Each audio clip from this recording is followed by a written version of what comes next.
Hello everyone and welcome again to psycho. Uttarakhand life style के free chapter wise series में आपका स्वागत है। पिछली वीडियो में हमने मेटल और नॉन मेटल चैप्टर को कंप्लीट कर लिया था, यानी कि जो ये आपका सिलेबस में ये लिखा हुआ है इसके अंदर जितने भी टॉपिक हैं सब हमने कवर कर लिया था। तो आपको साथ साथ टिक भी लगाते हुए जाना है कि कौन कौन सा कवर हो गया है। ओके, तो ये पूरा कवर हो गया है हमारा। ओके, आज की वीडियो में हम कार्बन एंड इट्स कंपाउंड इसको शुरू करेंगे, इस वाले चैप्टर को। ओके, ये जो चैप्टर है आपका ये ऑर्गेनिक केमिस्ट्री से भी जुड़ा हुआ है, जो कि 11th में है और जो मैंने आपको पहले से ही करा दिया है। ओके, केमिस्ट्री और फिजिक्स की मैंने प्लेलिस्ट बना दी है, तो आप प्लेलिस्ट के थ्रू भी आप सभी वीडियो को देख सकते हैं। प्लेलिस्ट का लिंक आपको डिस्क्रिप्शन में मिल जाएगा और कुछ ही दिनों में आपको बायोलॉजी की वीडियो भी मिलने लग जाएगी। ओके, हो सकता है तो मैथ की वीडियो भी आपको मिल जाएगी। ओके, तो आज की वीडियो में हम देखेंगे carbon and its compound. Okay, तो चलिए शुरू करते हैं इस वीडियो को। वीडियो शुरू करने से पहले आपसे यही कहूँगा कि आपको वीडियो के नीचे कमेंट जरूर करना है। ओके, तो चलिए आज की वीडियो को शुरू करते हैं।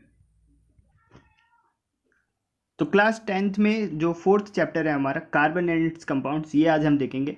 इसके अंदर देखिए क्या क्या देखेंगे। इंट्रोडक्शन देखेंगे organic chemistry. Okay, intro to carbon, carbon के बारे में देखेंगे, कार्बन क्या है, special property of carbon, hydrocarbons देखेंगे और इसके क्लासिफिकेशन देखेंगे। ये सभी हम हिंदी इंग्लिश दोनों में देखेंगे। ओके, सैचुरेटेड और अनसैचुरेटेड कंपाउंड देखेंगे, फंक्शनल ग्रुप भी देखेंगे जो कि बहुत ज़्यादा इंपॉर्टेंट है, और उसके प्रॉपर्टीज भी देखेंगे। साबुन और अपमार्जक यानी कि डिटर्जेंट, इन दोनों को भी देखेंगे लास्ट में। ओके, सबसे पहले देखते हैं ऑर्गेनिक कंपाउंड। ऑर्गेनिक कंपाउंड यानी कि कार्बनिक यौगिक। तो कार्बनिक यौगिक क्या होते हैं? तो organic compound are those compound that are mainly made up of carbon, यानी ऐसे यौगिक जो कार्बन से मिलके बने होते हैं उनको बोलते हैं कार्बनिक कंपाउंड। यानी ऐसा कोई कंपाउंड, ऐसा कोई यौगिक जिसमें कार्बन हो, कार्बन होना जरूरी है, तो वो क्या होगा? कार्बनिक यौगिक होगा, यानी कि ऑर्गेनिक कंपाउंड होगा। ओके, अब देखिए इंट्रोडक्शन टू कार्बन। कार्बन के बारे में जानते हैं कि कार्बन है क्या। तो देखिए इसका सिंबल क्या होता है? सी होता है, कैपिटल सी। एटॉमिक नंबर कितना होता है? 6 होता है, परमाणु क्रमांक 6 होता है। और भार कितना होता है इसका? तो 12 होता है। ओके, एटॉमिक मास कितना होता है? 12 होता है। इलेक्ट्रिक कॉन्फ़िगरेशन करते हैं तो कितना हो गया? 2 और 4 हो गया। ओके, 2 और 4 हो गया। पहली वाली जो सेल है उसमें 2 इलेक्ट्रॉन होंगे, जिस पहली वाली सेल क्या होती है? के, दूसरी एल, फिर एम एन, ये होती है 4 सेल। ओके, तो पहली वाली में 2 होंगे और दूसरी वाली में 4 इलेक्ट्रॉन होंगे। इलेक्ट्रॉनिक कन्फिग्रेशन से पीरियोडिक टेबल में पोजीशन का पता लगाना। देखिए अब यहाँ पे मैं आपको एक बहुत अच्छा ट्रिक बताता हूँ। ये ट्रिक बहुत ज़्यादा इंपॉर्टेंट है, आपको बहुत सारे क्वेश्चन में हेल्प करेगी। देखिए कि हम इलेक्ट्रॉनिक कन्फिग्रेशन से कैसे पता लगाएंगे कि ये कौन से ग्रुप में है। तो देखिए जितने सेल उतने नंबर का आवर्त, यानी कि जैसे कि 2 सेल है इसमें, कार्बन में कितने? 2 सेल है ना, 2 सेल है इसमें, तो उतने नंबर का पीरियड होगा इसका आवर्त। कितने पीरियड है? 7 है ना टोटल। इसमें अगर 2 सेल हैं तो ये कौन से आवर्त में होगा, कौन से पीरियड में होगा? दूसरे वाले पीरियड में होगा। ओके, वहीं अगर हम क्लोरीन का करते हैं, क्लोरीन का होता है 17, तो इसका करेंगे 2, 8 और 7, ये हो गया। इसमें कितने सेल है? 3 सेल है, तो ये किस में होगा? थर्ड वाले पीरियड में होगा, थर्ड वाले पीरियड में होगा। ओके, तो जितने जितने सेल होंगे उतने नंबर का उसका आवर्त होगा, यानी पीरियड होगा। ओके, वैलेंस इलेक्ट्रॉन, जैसे वैलेंस इलेक्ट्रॉन कितने हो सकते हैं? 4, 5, 6, 7, 8। एक तो वैलेंसी होता है और एक वैलेंस इलेक्ट्रॉन होता है। जैसे कि मैं आपको अभी फिर से बता देता हूँ, बहुत बार बताया मैंने। क्लोरीन का ही लेते हैं, क्लोरीन का होता है 17, इसका कॉन्फ़िगरेशन करते हैं 2, 8 और 7 हुआ। अब जो इसकी लास्ट सेल है, लास्ट सेल है, इसमें जितने भी इलेक्ट्रॉन है उनको बोलते हैं वैलेंस इलेक्ट्रॉन। ठीक, संयोजी इलेक्ट्रॉन बोलते हैं उनको। मतलब लास्ट कक्षा में जितने भी इलेक्ट्रॉन है उसको बोलते हैं संयोजी इलेक्ट्रॉन। और इसको अपनी लास्ट सेल को पूरा करने के लिए और जितने इलेक्ट्रॉन चाहिए उसको बोलते हैं वैलेंसी। उसको क्या बोलते हैं? वैलेंसी, यानी कि संयोजकता। ओके, तो वैलेंस इलेक्ट्रॉन, जितने भी इलेक्ट्रॉन है लास्ट में, यहाँ 7 है तो इसमें वैलेंस इलेक्ट्रॉन कितने हो गए? 7। और इसकी वैलेंसी पूछी जाए तो इसकी वैलेंसी कितनी है? 1, क्योंकि इसको 1 इलेक्ट्रॉन चाहिए। ओके, तो ये होता है वैलेंसी और वैलेंस इलेक्ट्रॉन में डिफरेंस। तो वैलेंस इलेक्ट्रॉन कितने हो सकते हैं? 4, 5, 6, 7, 8। अगर ये हो 4, 5, 6, 7, 8 हो तो वो उसमें से क्या करेंगे? 10 जोड़ देंगे। जैसे कि क्लोरीन का ही लेते हैं हम। क्लोरीन में देखिए 2, 8 और 7, इसमें वैलेंस इलेक्ट्रॉन कितना है? 7। ओके, तो इसमें क्या करेंगे? 10 जोड़ देंगे। 10 जोड़ देंगे तो ये कितना हो जाएगा? 17। ओके, तो जो इसका ग्रुप होगा वो कौन सा होगा? 17 ग्रुप होगा। ओके, तो 10 जोड़ देंगे तो 17। अब जैसे कि हम कार्बन का लेते हैं, कार्बन का था 2 और 4। ओके, 4 है इसमें, तो 4 में क्या करेंगे? 10 जोड़ देंगे। 10 जोड़ देंगे कितना होगा 14, 14 हो गया। यानी ये किस में कौन से ग्रुप में होगा, 14 नंबर के ग्रुप में होगा, 14 ग्रुप में। और पीरियड कौन सा होगा, दूसरा पीरियड होगा। ओके, तो इस प्रकार से हम आवर्त सारणी में पीरियोडिक टेबल में फाइंड कर सकते हैं लोकेशन, किसी भी एलिमेंट का लोकेशन सिर्फ उसके कॉन्फ़िगरेशन से। ओके, तो ये बहुत ज़्यादा इंपॉर्टेंट है, इसको आपको सीखना है। ठीक, आगे देखिए,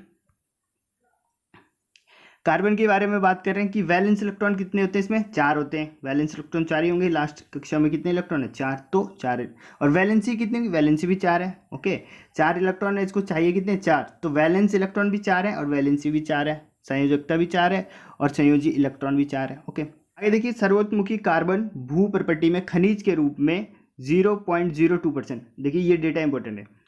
अर्थ क्रस्ट पे कार्बन, अर्थ क्रस्ट का कितना परसेंट है, 0.02%। यानी अर्थ क्रस्ट का 0.02% क्या होता है, कार्बन होता है।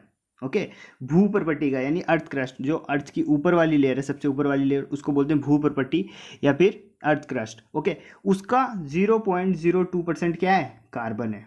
ओके, तो ये ध्यान रखना है। और CO2 के रूप में वायुमंडल में कितना होता है, ये तो आपको पता होगा, 0.03%।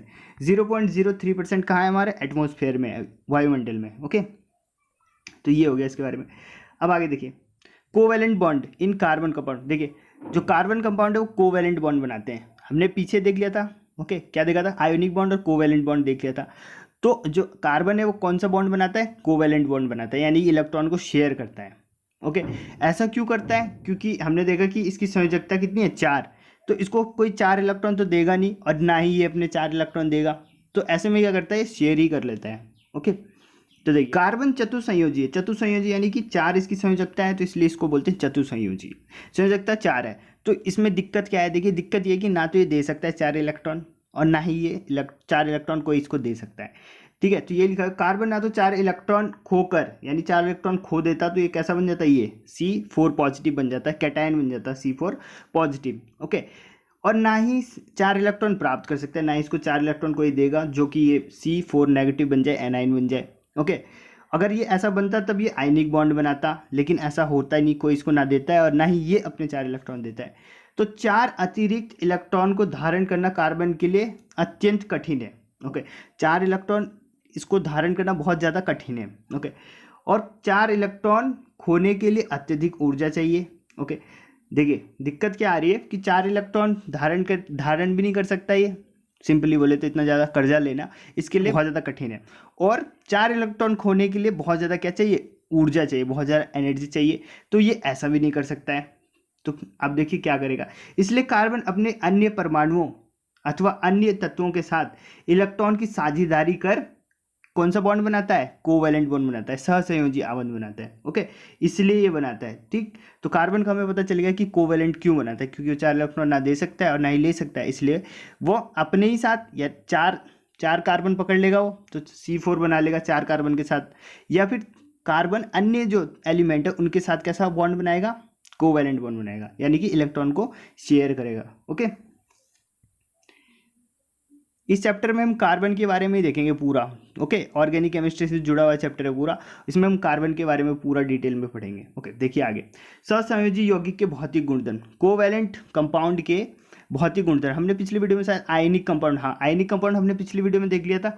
अब यहाँ पे हम देखेंगे कोवैलेंट जो सहसंयोजी यौगिक है उनके भौतिक गुणधर्म। देखिए उनके फिजिकल प्रॉपर्टी क्या होते हैं, मेल्टिंग पॉइंट और बॉइलिंग पॉइंट कम होते हैं, वहाँ पे क्या था, ज़्यादा था। ओके, क्योंकि इनके बीच अंतरा आणविक बल इंटरमॉलिक्यूलर फोर्स क्या होता है, कम होता है, और वहाँ पे क्या था, ज़्यादा था। दोनों को कंपेयर करके पढ़ोगे तो इजीली याद हो जाएगा। ओके, सहसंयोजी यौगिक विद्युत के कुचालक होते हैं, और वो क्या थे, केवल लिक्विड स्टेट में सुचालक थे, यानी कि विद्युत को प्रभावित होने देते थे लिक्विड स्टेट में। पर ये क्या है, कुचालक है। ओके, ये क्या है, कुचालक है, इंसुलेटर है। ओके, होते क्योंकि कोई मुक्त इलेक्ट्रॉन नहीं होता। ओके, क्योंकि इनके पास कोई फ्री का इलेक्ट्रॉन है नहीं। इलेक्ट्रिसिटी फ्लो कब करता है, जब फ्री इलेक्ट्रॉन होता है। विद्युत प्रवाहित तभी होगा जब तत्वों में फ्री इलेक्ट्रॉन होगा। अब यहाँ पे तो फ्री इलेक्ट्रॉन है नहीं। ओके, तो इसलिए ये क्या करता है, विद्युत को प्रवाहित नहीं करता है। ओके, अब आगे देखिए, वर्सेटाइल नेचर ऑफ कार्बन, सर्वोत्मुखी। हमने अभी ऊपर देखा था कि ये सर्वोमुखी है, तो क्यों है, देखिए वर्सेटाइल क्यों है, वर्सेटाइल नेचर हर जगह क्यों पाया जाता है ये देखिए। कैटेनेशन यानी कि श्रृंखलन, इसमें क्या होता है, कैटेनेशन का गुण होता है, यानी कि श्रृंखलन बनाने का गुण होता है। देखिए, it is the self linking property of carbon, मतलब कि आपस में जुड़ जुड़ के, जैसे सी सी सी सी ऐसे आपस में जुड़ जुड़ के ये एक लंबी सी चेन बना लेता है, ठीक है। तो ये जो गुण है इसी को बोलते हैं हम कैटेनेशन यानी श्रृंखलन का गुण, अपने आप में जुड़कर एक लंबी चेन बनाना, इसी को बोलते हैं श्रृंखलन यानी कि कैटेनेशन। ओके, कार्बन कार्बन परमाणु ओके के बीच सहसंयोजी आबंध कोवेलेंट बॉन्ड बनाकर लंबी श्रृंखला, ओके लंबी यानी कि जिसमें कोई भी वो नहीं होता ब्रांच, लंबी श्रृंखला बना सकते हैं। ये ब्रांच वाले भी बना सकते हैं यानी शाखित वाले बना सकते हैं, अभी आगे देखेंगे। और रिंग वाले भी बना सकते हैं यानी वलय वाले भी बना सकते हैं। तो तीनों टाइप की ये स्ट्रक्चर बना सकते हैं कार्बन कार्बन जुड़ के। ओके, स्ट्रेट वाली बना सकते हैं, ब्रांच वाली बना सकते हैं और रिंग वाली, तीनों बना सकते हैं। ओके, वर्सेटाइल नेचर देखने पहला क्या था, कैटेनेशन का गुण था इसमें यानी श्रृंखलन का था। ओके, नेक्स्ट है हमारा टेट्रावैलेंस यानी कि चतुसंयोजकता। हमने देखा कि कार्बन की संयोजकता कितनी है, 4। ओके, तो कार्बन की संयोजकता 4 है, ठीक है, जिसके कारण कार्बन अन्य परमाणु, ठीक है, अन्य कार्बन परमाणु एक संयोजी परमाणु जैसे कि हाइड्रोजन क्लोरीन जिसमें एक ही परमाणु होता है, ओके एक ही परमाणु होता है। अगर H2 हो गया तो ये क्या हो गया, 2 परमाणु हो गया। तो एक परमाणु ऑक्सीजन, नाइट्रोजन, सल्फर आदि के साथ क्या बन जाता है, आवन बनाता है। यानी कि ये बहुत सारे एलिमेंट के साथ आवन बना सकता है। क्यों, क्योंकि जो इसकी संयोजकता है वो 4 है। ओके, चतुसंयोजकता है, टेट्रावैलेंसी, इसके कारण ये बहुत ज़्यादा एलिमेंट के साथ बॉन्ड बना लेता है। ठीक, थर्ड देखते हैं इसका वर्सेटाइल नेचर, मल्टीपल बॉन्डिंग। ठीक है, मल्टीपल बॉन्डिंग यानी कि हमने पीछे देखा था single bonding, double bonding, triple bonding. तो it can form single, double, triple, okay तीनों प्रकार के बॉन्ड बना सकता है। ठीक, तो मल्टीपल बॉन्डिंग। अब देखिए, इन लक्षणों से कार्बन बड़ी संख्या में कार्बनिक यौगिक बनाता है। ये सारे लक्षण है, इन्हीं की वजह से जो कार्बन है बहुत ज़्यादा मात्रा में ऑर्गेनिक कंपाउंड बनाता है, जिसे ऑर्गेनिक केमिस्ट्री कहते हैं। तो इसी के अंदर ऑर्गेनिक केमिस्ट्री आती है। तो पूरी ऑर्गेनिक केमिस्ट्री किस पे डिपेंडेंट है, कार्बन पे। यानी कार्बन द्वारा जितने भी यौगिक बनाए जाते हैं, जितने भी कंपाउंड बनाए जाते हैं, उन्हीं का हम अध्ययन कहाँ पे करते हैं, ऑर्गेनिक केमिस्ट्री में। ओके, करके एक ब्रांच बना दिया। ठीक है, इतने ज़्यादा कंपाउंड्स बना लेता है कार्बन कि उसको हमने एक ब्रांच बना दिया। उसके लिए हम अलग से एक स्टडी करते हैं ऑर्गेनिक केमिस्ट्री को। ओके, मूल रूप से ऑर्गेनिक यानी कि कार्बन कंपाउंड जो कार्बन के बने होते हैं को प्राकृतिक पदार्थ से प्राप्त किया जाता है, यानी कि जो नेचुरल सब्सटेंस होता है उनसे प्राप्त किया जाता है। तथा यह माना जाता था, पहले की बात हो रही है कि पहले ये था, साइंटिस्ट ने जब बनाया नहीं था इसको प्रयोगशाला में ऑर्गेनिक कंपाउंड को, तो उन्हें लगता था कि जो ऑर्गेनिक कंपाउंड है वो नेचर से प्राप्त होता है हमें।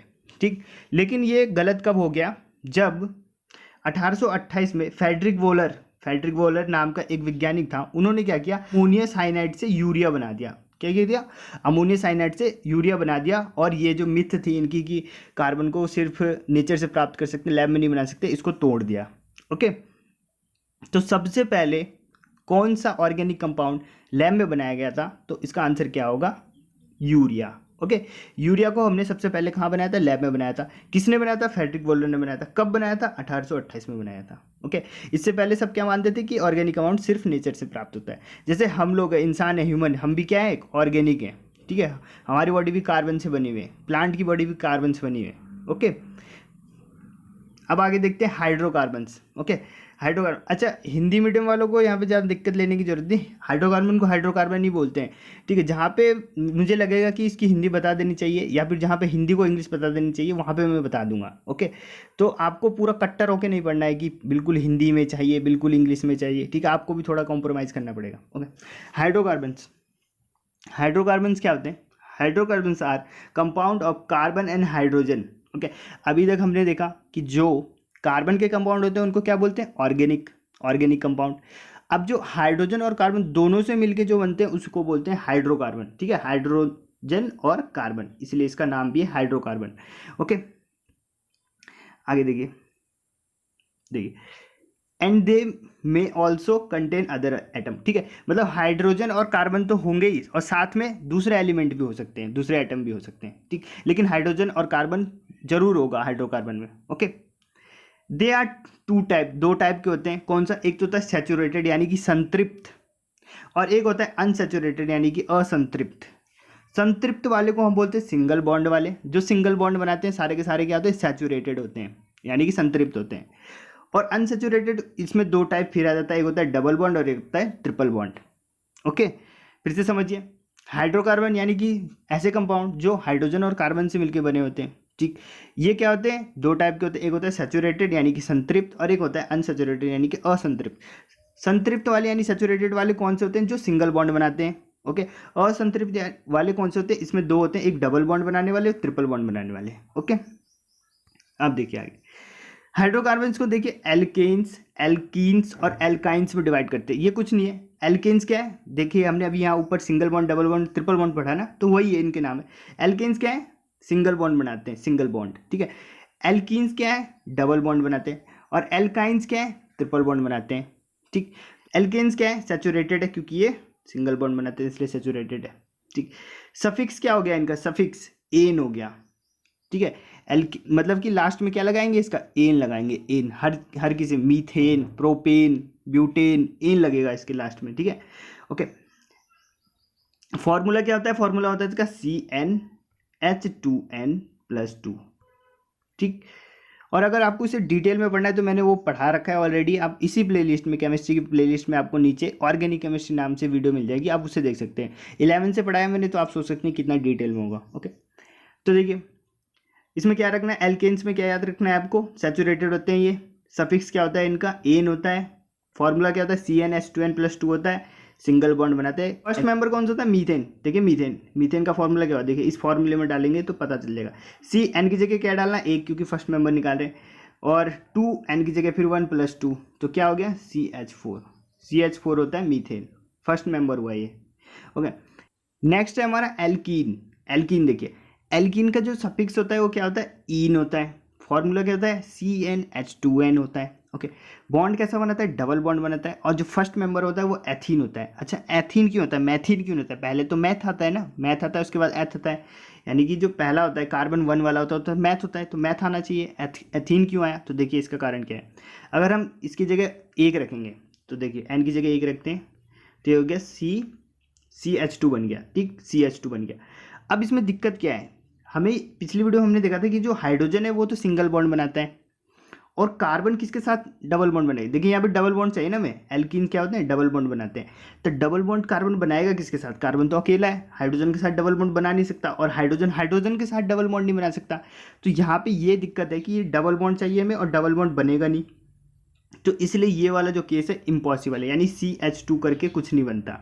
ओके, CH2 करके बन ही नहीं सकता, क्यों, क्योंकि यहाँ पे डबल बॉन्ड चाहिए हमें, और डबल बॉन्ड ये कार्बन अकेला है, कार्बन अकेला कैसे बनाएगा डबल बॉन्ड, और हाइड्रोजन बनता नहीं है। ओके, फिर हम दूसरा नेक्स्ट वाला लेते हैं, यानी एन की जगह 2 लेते हैं, यानी एथ लेते हैं, तो 2 और 2 दूनी 4, C2H4 हो गया, C2H4 यानी कि एथीन। अब देखिए यहाँ पे कार्बन कितने हैं, 2 कार्बन है, तो जो 2 कार्बन है आपस में डबल बॉन्ड बना लेंगे, और जो ये हाइड्रोजन 4 है उनके साथ जुड़ जाएंगे। ओके, ऐसा हो जाएगा, हाइड्रोजन 4 जुड़ जाएंगे यहाँ पे, इस टाइप से बना लेंगे।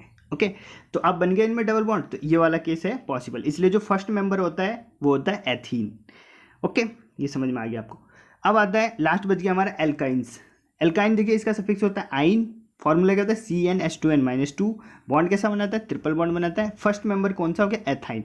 एथाइन क्यों हुआ, मैथाइन क्यों नहीं हुआ, क्योंकि पहले मैथ आता है, वो क्यों नहीं हुआ, तो इसका भी सेम कारण है कि अगर हम यहाँ पे 1 रखेंगे तो C1, 2 में से 2 गया 0। ओके, यहाँ पे 1 रखेंगे तो 2 में से 2 गया 0, जो कि C1, यानी कि C1 बचा, सिर्फ कार्बन बना। यहाँ तो कार्बन अकेला क्या कर लेगा, अकेला ट्रिपल बॉन्ड कैसे बनाएगा, इसलिए इस यहाँ पे रखेंगे 2, तो C2 और 2 दूनी 4 में से 2, C2H2 बन गया, यानी कि एथाइन बन गया। यहाँ पे 2 कार्बन है, तो हमने अभी कार्बन को देखा कि कार्बन आपस में सिंगल बॉन्ड भी बना लेते हैं, डबल बॉन्ड बना लेते हैं, ट्रिपल भी बॉन्ड बना लेते हैं, तो यहाँ पे ट्रिपल बॉन्ड बन जाएगा, ठीक। तो इसलिए इसका जो पहला जो मेंबर हुआ वो एथाइन। ओके, तो ये था हमारा हाइड्रोकार्बन। ओके, और अगर आपको और डेप्थ में पढ़ना है हाइड्रोकार्बन को, तो आप ऑर्गेनिक केमिस्ट्री वाली वीडियो देख सकते हैं। ओके, अब आगे देखते हैं, एक और ग्रुप होता है एल्काइल ग्रुप, जिसको हम R से रिप्रेजेंट करते हैं। ओके, जिसको हम R से रिप्रेजेंट करते हैं। देखिए एल्काइल ग्रुप क्या होता है, किसी भी हाइड्रोकार्बन मतलब कि एल्केन, एल्कीन और एल्काइन, यही 3 देखे थे हमने। इनमें से अगर हम एक हाइड्रोजन कम कर देते हैं, ओके, जैसे कि CH4 था, ठीक है, मेथेन था। ओके, अगर हमने इसमें से एक हाइड्रोजन कम कर दिया, यानी कि CH3, ओके, तो ये बन जाता है एल्काइल ग्रुप का मेंबर, ठीक। क्या बोला मैंने, एल्काइल ग्रुप क्या होता है, यानी R ग्रुप क्या होता है, हाइड्रोकार्बन यानी कि एल्केन, एल्कीन, एल्काइन में से एक हाइड्रोजन को हटा देते हैं, फिर जो बचता है वो आ जाता है हमारा एल्काइल ग्रुप में। ओके, लेकिन यहाँ पे भी एक कैच है कि जो एल्काइल ग्रुप होता है वो केवल एल्केन्स का बनता है, केवल एल्केन्स का बनता है, एल्कीन और एल्काइन का नहीं बनता है। तो एल्काइल ग्रुप हम किसका बनाएंगे, सिर्फ एल्केन का बनाते हैं। ओके जैसे कि ये CH4 मीथेन, मीथेन में से हमने एक एच हटा दिया तो CH3 बन गया। CH3 क्या बोलते हैं, मेथाइल, आइल लग जाए, इसका सफिक्स क्या हो गया, आइल, आइल हो गया। ओके मेथाइल बन गया, मेथाइल, मेथाइल ग्रुप। C2H6 हुआ, यानी इसको क्या बोलते हैं, एथेन बोलते हैं। C2H6, इसमें से एक H हटा लिया, C2H5 बना, इसको क्या बोलते हैं, एथाइल ग्रुप बोलते हैं। ओके आइल लग गया इसमें। C3H8, C3H8 इसे क्या बोलते हैं, प्रोपेन बोलते हैं। ओके प्रोपेन, इसमें से एक H हटाया तो C3H7, इसको क्या बोलते हैं, प्रोपाइल ग्रुप बोलते हैं। ऐसे करके हम सबका बना सकते हैं जितने भी हैं, ठीक। नेक्स्ट देते हैं संरचना के आधार पर हाइड्रोकार्बन। ओके स्ट्रक्चर के आधार पर, तो अभी पीछे भी देखा था हमने, 3 टाइप के होते हैं, एक तो होता है स्ट्रेट, और एक होता है हमारा ब्रांच वाला, और एक होता है रिंग वाला। ठीक है सीधी श्रृंखला, ओके जो सीधी श्रृंखला होती है यानी कि स्ट्रेट चेन, शाखित श्रृंखला ब्रांच चेन, और वलय यानी कि रिंग। ओके तो 3 टाइप के इनके स्ट्रक्चर होते हैं हाइड्रोकार्बन्स के। हाइड्रोकार्बन्स की बात करें, ठीक, तो देखिए जैसे सीधी श्रृंखला में कैसे सीधे जुड़े होंगे, ऐसे सीधे जुड़ रखे हैं, सीधे एक सीध में जुड़ रखे, कोई भी ब्रांच नहीं होगी। और शाखित यानी कि ब्रांच वाले में क्या होगा, एक ब्रांच हो गया, ये सीधी चेन चल रही, इसमें एक ये ब्रांच आ गया, ठीक है, शाखा आ गई एक, ऐसे शाखा जुड़े रहेंगे। ठीक है तो ये हो गया शाखित। और वलय यानी कि रिंग में रिंग बन रहा होगा, जैसे ये रिंग दिख रहा हो आपको, ये रिंग है, ठीक है, तो ये हो गया वलय वाला। ओके अच्छा वलय में अगर हमें संतृप्त और असंतृप्त यानी सैचुरेटेड और अनसैचुरेटेड फाइंड करने के लिए बोले तो कैसे कर सकते हैं। सैचुरेटेड यानी कि सिंगल बॉन्ड, इसमें देखिए सब सिंगल बॉन्ड से जुड़े हुए हैं, तो ये कैसा हो गया, रिंग वाला है, और कैसा है, सैचुरेटेड। और इसमें देखिए ये है डबल बॉन्ड, यहाँ पे लगा हुआ, यहाँ पे डबल बॉन्ड लगा हुआ, यहाँ पे डबल, और डबल बॉन्ड कैसा होता है, अनसैचुरेटेड। तो ये रिंग का क्या हो गया, अनसैचुरेटेड वाला टाइप हो गया।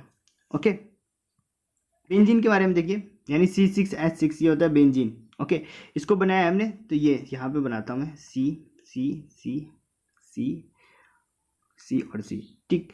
तो डबल बॉन्ड से जुड़ गए, single bond single bond single bond single bond. आपसे क्वेश्चन ये पूछा जाता है कि बेंजीन में कितने सिग्मा बॉन्ड होते हैं और कितने पाई बॉन्ड होते हैं, तो इसको आपको रटना है। देखिए सिग्मा बॉन्ड यानी कि double bond plus single bond. Sigma bond क्या होता है, double bond plus single bond. तो double bond plus single bond होता है टोटल, मतलब जितने भी डबल बॉन्ड है और प्लस सिंगल बॉन्ड उसको बोलते हैं सिग्मा। और जो पाई बॉन्ड होता है वो सिर्फ डबल बॉन्ड को बोलते हैं, जितने भी डबल बॉन्ड होते हैं। तो देखिए जैसे ये बेंजीन यहाँ पे, इसमें गिनिए कि डबल बॉन्ड कितना है, एक तो ये हो गया, दो ये हो गया, तीन हो गया। तो इसमें पाई कितने में, पाई बॉन्ड हो गया तीन, तीन पाई बॉन्ड हो गए। हमने देखा ना कि पाई बॉन्ड को, पाई बॉन्ड क्या होते हैं, जितने डबल बॉन्ड होते हैं उन्हीं को बोलते हैं पाई बॉन्ड। तो इसमें पाई बॉन्ड कितने हो गए, तीन, क्योंकि यहाँ पे तीन डबल बॉन्ड है। ओके सिग्मा बॉन्ड कितने हैं, तो देखिए सिग्मा बॉन्ड क्या होता है, double bond plus single bond. तो डबल बॉन्ड गिनते हैं पहले, तीन तो डबल बॉन्ड थे ही पहले से। सिंगल बॉन्ड गिनिए कितने, एक दो तीन, तीन ये हो गए। ओके अब ये देखिए ऊपर जुड़े हुए, चार पाँच छः सात आठ नौ, नौ ये हो गया। ओके नौ ये हो गया, नौ सिंगल बॉन्ड और तीन डबल बॉन्ड, तो टोटल कितने होंगे, 12, 12 हो गए। तो डायरेक्ट क्वेश्चन पूछा जाता है कि बेंजीन में कितने सिग्मा बॉन्ड होते हैं, तो कितने होते हैं, 12 होते हैं। बेंजीन में कितने पाई बॉन्ड होते हैं, तो कितने होते हैं, 3 बॉन्ड होते हैं। सिग्मा बॉन्ड किसको बोलते हैं, डबल बॉन्ड और ट्रिपल बॉन्ड को। पाई बॉन्ड किसको बोलते हैं, डबल बॉन्ड को। ओके तो ये बेसिक था। टॉपिक है हमारा फंक्शनल ग्रुप, क्रियात्मक समूह बोलते हैं जिसको हम हिंदी में। ओके फंक्शनल ग्रुप देखिए क्या होता है, दे आर दोज ग्रुप जो कार्बन के चेन से जुड़ने पर उसके गुण को रिप्रेजेंट करेगा। यानी कि ये ऐसे ग्रुप होते हैं, ये ऐसे ग्रुप होते हैं जो कार्बन की चेन, जैसे कि ये कार्बन था, कार्बन कार्बन कार्बन कार्बन, ये चेन था, इसमें एक ग्रुप जुड़ गया, जैसे OH जुड़ गया, अल्कोहल जुड़ गया, तो ये क्या करेगा, इस जो ग्रुप, ये जो ग्रुप था, ये पहले जो चेन थी, इसका जो गुण होगा अब किस पे डिपेंड करेगा, इस पे, OH पे। यानी कि ये अल्कोहल बन जाएगा ये पूरा, ठीक है, अल्कोहल के गुण धर्म आ जाएंगे इस पर पूरी चेन में। तो ये लिखा है कि जिसके साथ भी, मतलब जिस चेन के साथ भी जुड़ते हैं तो उसका जो गुण होता है वो इन पे डिपेंड करने लगता है। यानी जो उसके गुण को, रासायनिक गुण को कौन रिप्रेजेंट करेगा, तो ये फंक्शनल ग्रुप। ओके तो यह गुण डिसाइड करेगा, सेंटेंस में बोलना है तो ये बोलना है कि यह गुण को डिसाइड करेगा, प्रॉपर्टी को डिसाइड कौन करेगा, तो फंक्शनल ग्रुप करेगा। कुछ फंक्शनल ग्रुप देख लेते हैं। देखिए जो हमारा फंक्शनल ग्रुप है अल्कोहल, अल्कोहल यानी कि OH, OH, OH लगा होगा जहाँ पे भी, यानी कि वो क्या है, अल्कोहल ग्रुप है। ओके किसके साथ लगाते हैं, OH एल्काइल ग्रुप के साथ, एल्काइल ग्रुप के साथ। एल्काइल ग्रुप हमने अभी देखा, एल्केन में से एक हाइड्रोजन निकाल देंगे तो हो जाएगा एल्काइल। ये धीरे धीरे आपको समझ में आ जाएगा कि हो क्या रहा है यहाँ पे। तो ऐसे लगा रहेगा कहीं पे, यानी कि R क्या है, यहाँ पे एक लंबी चेन है हाइड्रोकार्बन की। ओके R क्या है, और उसके साथ क्या जुड़ा हुआ है, OH जुड़ा हुआ है। तो ये हो गया हमारा अल्कोहल ग्रुप। इसका सफिक्स क्या होगा, ऑल होगा, जैसे मेथनॉल, प्रोपेनॉल, ऑल लगा रहेगा लास्ट में, ओके, बोलने में ऑल आएगा लास्ट में। नेक्स्ट है एल्डिहाइड। एल्डिहाइड क्या होता है, CHO। CHO जहाँ पे मिल गया आपको लगा हुआ, यानी वहाँ पे कौन सा ग्रुप है, एल्डिहाइड ग्रुप है, ऐसे लगता है, देखिए CHO, RC और ये डबल O आ गया, ठीक है, क्योंकि O हमेशा क्या कैसे जुड़ता है, डबल बॉन्ड से जुड़ता है, तो यहाँ पे आ गया O, ओके। तो RCHO ये मिल गया हमारा, और R क्या है यहाँ पे, एल्काइल ग्रुप है। इसका जो सफिक्स क्या होगा, अल होगा, ये ऑल है, ये अल है, ओके, ये अल है, ये ऑल है, ओके। नेक्स्ट ग्रुप है हमारा कार्बोक्सिलिक ग्रुप, ठीक है। कार्बोक्सिलिक एसिड बोलेंगे, ग्रुप बोलेंगे। इसका क्या होता है, जहाँ पे आपको COOH मिल गया, कार्बोक्सिलिक अम्ल, ओके, COOH मिल गया, वहाँ पे आपका क्या होगा, कार्बोक्सिलिक ग्रुप होगा, ओके। ये एल्काइल ग्रुप के साथ ऐसे जुड़ता है, और इसका जो सफिक्स होता है वो क्या होता है, ओइक, जैसे मेथेनोइक अम्ल, ओके, ब्यूटेनोइक अम्ल, ठीक है, ऐसा होता है। कीटोन, कीटोन का देखिए क्या होता है, कीटोन का ऐसे मतलब दोनों साइड से जुड़ता है, बीच में होता है ये CO मिलेगा आपको, और दोनों साइड क्या मिलेगा आपको, एल्काइल ग्रुप मिलेगा, दोनों साइड एल्काइल ग्रुप मिलेगा, और बीच में ही होगा आपका कीटोन, CO, ओके, इस टाइप का होगा कुछ, ठीक। अभी एग्जाम्पल के थ्रू आपको धीरे धीरे सब समझ में आ जाएगा। सफिक्स क्या होता है, अन, क्या होता है सफिक्स, अन होता है, कीटोन का क्या होता है, अन। नेक्स्ट है हमारा एस्टर। एस्टर का देखिए क्या होता है, दोनों तरफ लगा होगा एल्काइल ग्रुप, बीच में होगा COO, यहाँ पे सिर्फ CO था, यहाँ पे 2 O है, CO, एस्टर, ठीक है, इस प्रकार से लगा होता है, और इसका जो सफिक्स होता है वो होता है O8, क्या होता है, O8। तो इस टेबल से हमें क्या पता चला कि जो कीटोन है और एस्टर है, इन्हीं दो में दो क्या होते हैं, एल्काइल ग्रुप होते हैं, सिर्फ इन दोनों में क्या होते हैं, 2 एल्काइल ग्रुप होते हैं, ठीक। तो क्वेश्चन ऐसे घुमा के पूछा जा सकता है कि किन 2 फंक्शनल ग्रुप में 2 एल्काइल ग्रुप होते हैं, तो किन दोनों में होता है, कीटोन में और एस्टर में, ठीक।